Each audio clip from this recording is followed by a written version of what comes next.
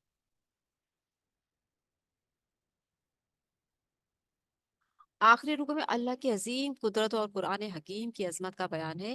قرآن شاعری نہیں بلکہ کائنات کے اصل حقائق کی یاد دہانی ہے۔ جس شخص کی روح بیدار اور ضمیر زندہ ہے وہ اس قرآن سے سیدھی راہ کی ہدایت پا لیتا ہے۔ روح اور ضمیر، یہ دو ایسی پاورفل چیزیں، ایسی زبردست چیزیں اللہ تعالیٰ نے انسان کے اندر ڈال دی ہیں۔ اگر انسان ان کی پرواہ کرے، ان کی کیئر کرے، ان کا خیال رکھے تو وہ سیدھی راہ پا سکتا ہے۔ اگر اسے یہ ذہن نشین ہو جائے کہ آخرت آنے والی ہے اور جس رب نے مجھے دنیا میں بھیجا اس کی مرضی کے بغیر میں زندگی نہیں گزار سکتا، اس دن اپنے اچھائی اور برائی کا انجام دیکھنا ہے مجھے، اپنی روح کو اور اپنے ضمیر کو چیک کر لیں۔ جو نفس لوامہ ہے نا، وہ ضمیر ہوتا ہے۔ کوئی بھی غلطی کرتا ہے نا تو کہتا ہے یہ تو نے کیا کیا، یہ کیا کر دیا، توبہ کرو۔ ابھارتا ہے وہ انسان کو، غلطی ہے یہ، توبہ کرو۔ وہ اس کے اوپر وہ آتی ہی نہیں، وہ طے اس پہ جم ہی نہیں پاتی، وہ اتنا پاورفل ہوتا ہے۔ اللہ کے رسول صلی اللہ علیہ وسلم نے فرمایا نا، جب کوئی شخص گناہ کرتا ہے تو اس کے دل پر ایک کالا نقطہ لگ جاتا ہے، پھر کرتا ہے تو پھر وہ بڑھتا ہے، پھر بڑھتا ہے، پھر بڑھتا ہے، آخر کار وہ اس قدر سیاہ اور زنگ آلود ہو جاتا ہے۔ پھر اس کو کیا چیز ہوتی ہے، کیا چیز صاف کرتی ہے؟ تزکیہ نفس، جو قرآن سے ہوگا، بار بار بتاتا ہے یہ غلط ہے، یہ غلط ہے، وہ آہستہ آہستہ کر کے اپنے آپ کو گناہوں سے صاف کرتا جاتا ہے۔ یا اللہ یہ غلطی تھی میری، مجھے معاف کر دے۔ یا اللہ یہ غلطی بھی میری اندر ہے، مجھے معاف کر دے۔ یا اللہ یہ غلطی بھی میری ہے، مجھے معاف کر دے۔ یا اللہ تیرے پاک کلام سے ہی پتہ چل گیا مجھے معاف کر دے۔ معافیا مانگتا جاتا ہے، دل صاف ہوتا جاتا ہے، آخر کار وہ صاف شفاف چمکدار دل بن جاتا ہے، بندہ مومن بن جاتا ہے۔ جس شخص کی روح بیدار اور ضمیر زندہ ہے وہ اس قرآن سے سیدھی راہ کی ہدایت پا لیتا ہے۔ انسانوں کے لیے اللہ کی ایک بہت بڑی نعمت چوپایوں کی صورت میں ہے۔ انسانوں کے لیے اللہ تعالیٰ اپنی نعمتوں کی یاد دہانی کرواتے کہ دیکھو ان کو معمولی مت سمجھنا۔ انسانوں کے لیے اللہ کی ایک بہت بڑی نعمت چوپایوں کی صورت میں ہے۔ انسان انہیں سواری اور بار برداری کے لیے استعمال کرتا ہے۔ ان سے گوشت، دودھ اور دیگر کئی فوائد حاصل کرتا ہے۔ کتنی بڑی نعمت ہے نا چوپائے، کہ انسان کہے کہ یہ تو بیکار کی چیزیں ہیں، نہیں، آپ دیکھیں نا ان سے کتنا فائدہ انسان حاصل کرتا ہے۔ ان سے سواری، ان سے گوشت، ان سے دودھ اور دیگر کئی فوائد حاصل کرتا ہے۔ چوپائے اللہ نے پیدا کیے ہیں لیکن انسان ان کے مالک بنے پھرتے ہیں نا، یہ میرا، یہ میرا۔ ان انسانوں میں سے وہ بھی ہیں جو سوال کرتے ہیں کہ کیا اللہ بوسیدہ ہڈیوں کو زندہ کر سکتا ہے؟ یہ مشرکین مکہ کرتے تھے سوالات۔ جس خالق نے انہیں پہلی بار گندے پانی کی بوند سے پیدا کیا ہے نا، وہ انہیں دوبارہ پیدا کرنے پر بھی قادر ہے۔ اپنی انسان اپنی اوقات، اپنی ساخت، اپنی بنیاد یاد رکھے نا تو کبھی ایسے سوال نہ کرے کہ جو رب مردہ زمین کو زندہ کرتا ہے بار بار بارش برسا کر، وہ مردہ انسان کو کیسے زندہ نہیں کر سکتا؟ اور انسان کی تخلیق تو دیکھو کس گندے حقیر پانی سے ہوئی، کہ وہ انہیں دوبارہ پیدا کرنے پر بھی قدرت رکھتا ہے۔ جس نے انسان کو پہلی بار پیدا کیا ہے اس حقیر چیز سے، وسیع اور اس کائنات کو بنانے والا خالق انسانوں کو دوبارہ بھی بنائے گا، اس کے لیے کچھ بھی مشکل نہیں ہے۔ انما امرہ اذا اراد شیئا ان یقول له کن فیکون فسبحان الذی بیدہ ملکوت کل شیء والیہ ترجعون۔ یہ ہے رب تعالیٰ کی تعریف، وسیع اور اس کائنات کو بنانے والا خالق انسانوں کو دوبارہ بھی بنائے گا۔ اس کے بنانے کا عمل تو صرف اتنا ہے کہ وہ کہتا ہے کن، ہو جا، اور وہ فیکون، اور وہ شے ہو جاتی ہے۔ اللہ ہمیں اپنی قدرتوں پر ایمان لانے کی توفیق عطا فرمائے، آمین۔ سورہ صافات مکی صورت ہے، عنوان ہے ایمان کے موضوع پر عظیم سورہ مبارکہ۔ ایمان، ایمان کے موضوع پر ہے۔ اپنے اپنے ایمان کو چیک کریں گے اور اپنے اپنے ایمان کا لیول چیک کریں گے اور اپنے آپ کو ایمان میں اور کیسے بڑھانا ہے، ٹھیک ہے۔ رکن نمبر 1، تعلیمات وحی کا حاصل، عقیدہ توحید۔ ہم پڑھ رہے ہیں نا، دو ہی راستے ہیں نا، ایک اللہ کی طرف ڈائریکشن اور ایک اللہ سے ہٹ کر اللہ کی مخلوق کی طرف دوسری۔ جو دوسری ڈائریکشن ہے اللہ کی مخلوق کی طرف، وہ شیطانی ہے، خواہ ان میں درخت ہوں، خواہ ان میں پتھر ہوں، خواہ ان میں سورج ہو، خواہ ان میں آگ ہو، خواہ ان میں یہ بزرگ ہوں، قبریں ہوں، بت ہوں، سب کے سب شیطانی ڈائریکشن ہے۔ اپنے آپ کو چیک کر لیں کہ ہم کون سی شیطانی ڈائریکشن میں تو نہیں جا رہے، ہم کسی شیطانی ڈائریکشن میں تو نہیں لگے ہوئے۔ اور ایک ہے اللہ کی طرف، سیدھی سچی راہ، سیدھا راستہ، سیدھی ڈائریکشن جو اللہ اس کے رسول نے سکھائی ہے، جو ابا آدم سے لے کر تمام رسولوں نے یہی تعلیم دی، لا الہ الا اللہ، لا الہ الا اللہ، لا الہ الا اللہ، اللہ کے سوا کوئی عبادت کے لائق نہیں۔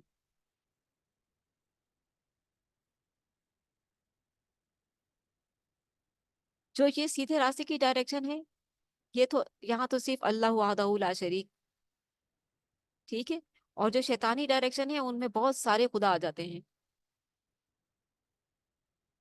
جو ناکامی اور نامرادی کا راستہ ہے، جو بربادی کا راستہ ہے، جو تباہی کا راستہ ہے۔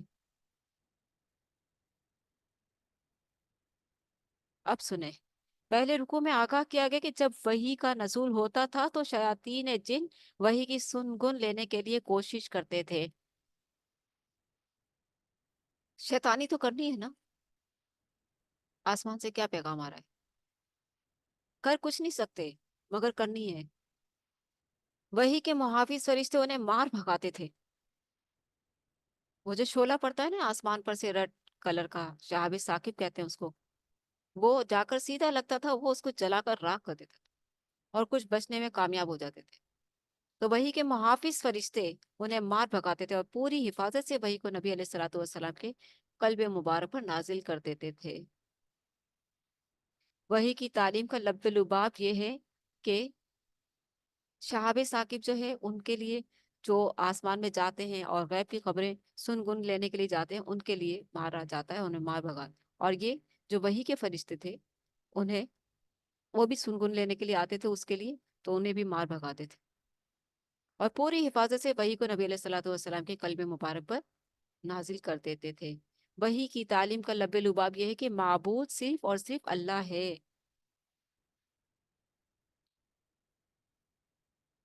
جیسے کہ میں نے اوپر بتا دیا، یہ دو ہی ڈائریکشن ہے، ایک سیدھی اللہ کی طرف اور ایک دوسرے بناوٹی، جو شیطانی راستے شیطان نے بنا کر دکھا دی انسان کو۔ کسی کو انسان، کسی شیطان نے سب کی نفسیات کے مطابق ان کے خدا بنا کے دے دیے۔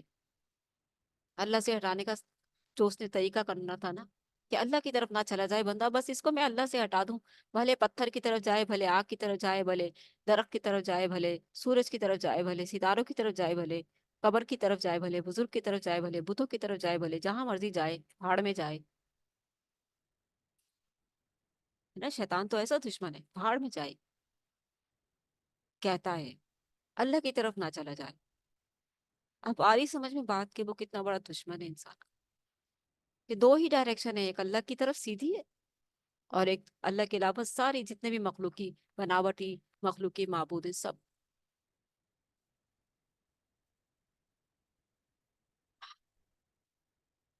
وحی کی تعلیم کا لب لباب یہ ہے کہ معبود صرف اور صرف اللہ ہے، اسی نے وسیع و عریض کائنات بنائی اور انسان کو گارے سے بنایا، وہی مرنے کے بعد انسان کو دوبارہ زندہ کرے گا۔